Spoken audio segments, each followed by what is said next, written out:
Assalamualaikum warahmatullahi wabarakatuh. Alhamdulillahirrabbilalamin. Wassalatu wassalamu ala asrofil anbiya wal mursalin Sayyidina wa maulana Muhammadin wa ala alihi wa sahbihi wa barik wa salim ajmain. Amma ba'du.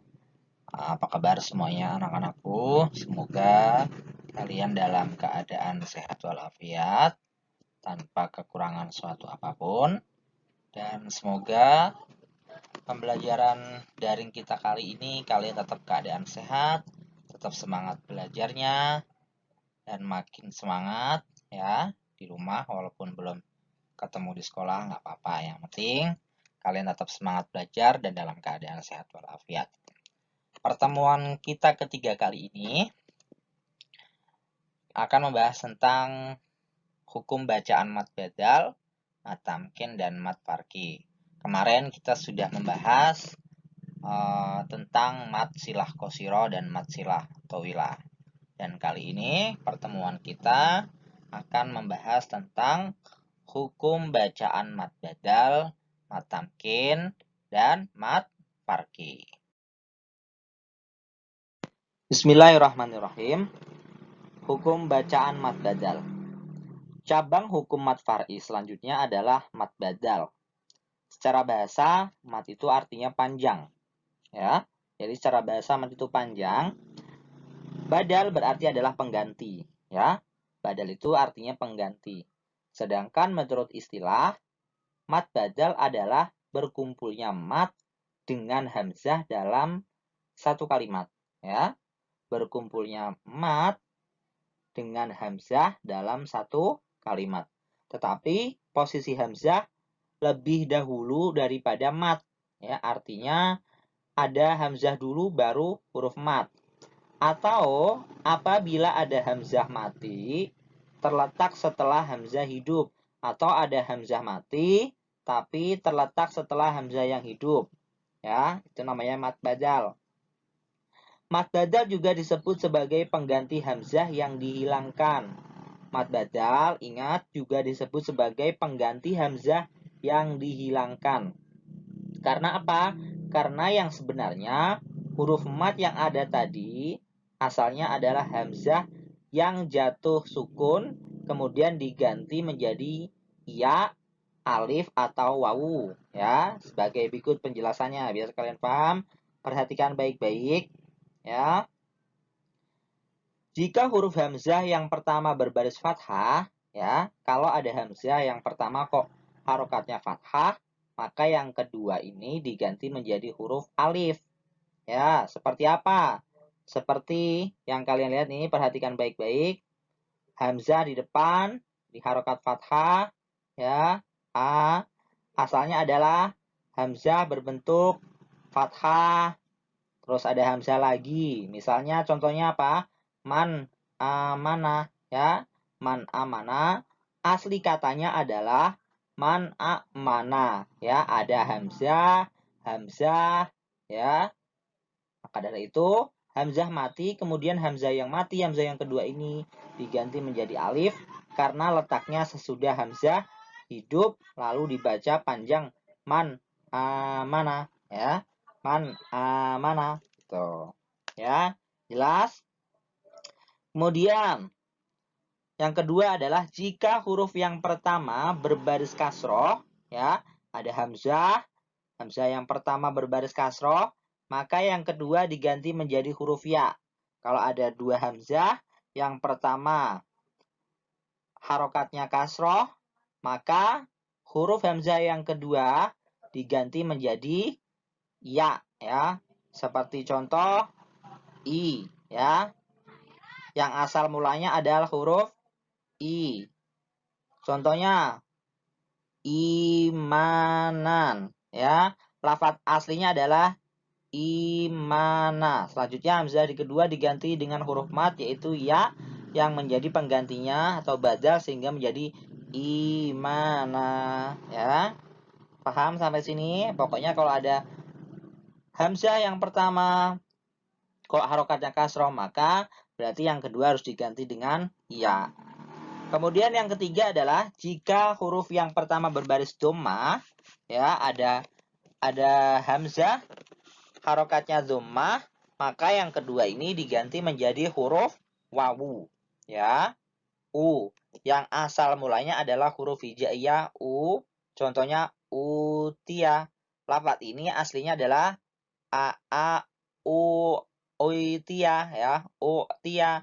Selanjutnya hamzah kedua diganti dengan huruf mat yaitu wawu menjadi penggantinya atau badal sehingga menjadi utia ya. Pokoknya kalau yang hamzah pertama kok dhammah, maka hamzah kedua diganti menjadi wawu. Kalau hamzah pertama harokatnya fathah, maka hamzah kedua diganti menjadi alif. Kalau hamzah pertama berharokatkan kasroh, maka hamzah kedua diganti menjadi ya. Intinya seperti itu. Ya, paham sampai sini? Berikutnya adalah tentang hukum bacaan mat tamkin. Secara bahasa, tamkin artinya menetapkan atau penetapan. Ingat, secara bahasa tamkin adalah menetapkan atau penetapan. Sedangkan menurut istilah, mat tamkin artinya hukum bacaan yang terjadi apabila ada dua huruf ya. Ingat, ada dua huruf ya bertemu dalam satu kata. Ada huruf ya, dua, bertemu dalam satu kata. Ya yang pertama berharokatkan kasroh dan bertasdid. Ingat, ada ya dua. Yang pertama ya-nya harokatnya kasroh dan juga bertasdid. Sedangkan ya yang kedua berharokatkan sukun atau mati. Nah, itulah yang disebut dengan mat tamkin. Pokoknya mat tamkin itu ada ya dua kumpul atau dalam satu kalimat ya. Terus ya yang pertama itu ya-nya berharokatkan kasroh dan juga bertasdid. Sedangkan ya yang kedua itu berharokatkan sukun. Syaratnya adalah apabila tidak diikuti lagi dengan huruf hidup yang dimatikan. Maksudnya karena ada di akhir bacaan. Karena kasus demikian itu akan berubah nama menjadi mat aridili sukun. Kalau di akhir bacaan itu akan berubah menjadi mat aridili sukun. Beda lagi nanti ceritanya ya. Maka cara membaca mat tamkin ialah dengan menetapkan bunyi tasdid pada huruf ya. Ya. Cara membaca mat tamkin ialah dengan menetapkan bunyi tasdid pada huruf ya yang pertama. Kemudian bacaannya dipanjangkan saat menghadapi huruf matnya, yaitu huruf ya yang kedua, yang bertanda sukun. Bacaan panjangnya adalah 2 harokat atau 1 alif ya, atau 2 ketukan. Contohnya mana? Contohnya Robbanin, Robbanin ya, Robbaniyin ya, wan nabiyin, wal ummiyin, wal ummiyin, wal ummiyin ya. Ingat, paham ya, semoga. Pokoknya kalau ada iya dua bertemu dalam satu kalimat, iya yang pertama berharokatkan kasroh dan juga tasdid, dan iya yang kedua sukun, maka itu jelas adalah mat tamkin. Dibaca panjang yaitu 2 harokat atau 1 alif. Berikutnya adalah mat farki. Menurut bahasa, farki berarti pembeda. Ingat sekali lagi, farki menurut bahasa artinya adalah pembeda. Sedangkan menurut istilah, mat farki yaitu bacaan yang dibaca panjang untuk membedakan antara kalimat tanya dan bukan kalimat tanya. Jadi, mat farki itu bacaan yang dipanjangkan yang hanya untuk membedakan kalimat tanya dan bukan kalimat tanya ya. Pokoknya dibaca panjang itu untuk membedakan antara kalimat tanya dan bukan kalimat tanya.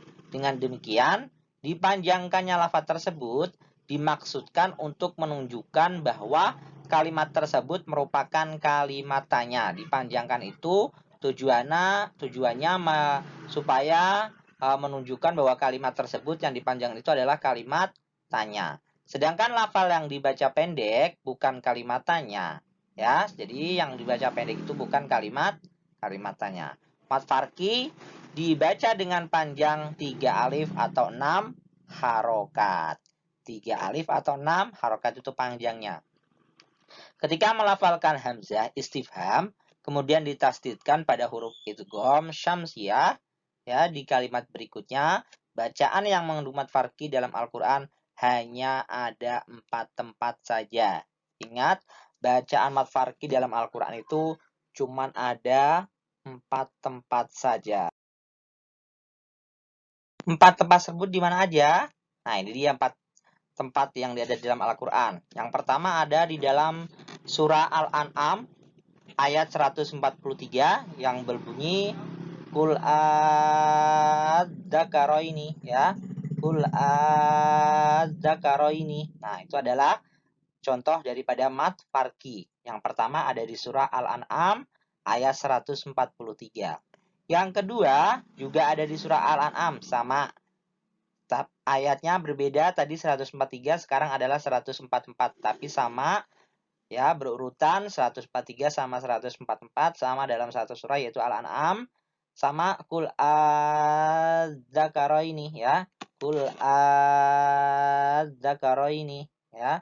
Kul adzakaraini, ya. Itu adalah contoh mad farqi. Yang ketiga berada dalam surah Yunus ayat 59, ya.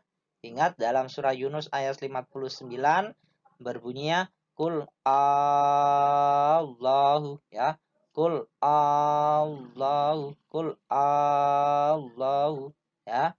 Kul Allahu, ya. Kemudian lagi surah An-Naml ayat 59 sama seperti panjangnya, yaitu 3 alif atau 6 harokat. Allahu, ya.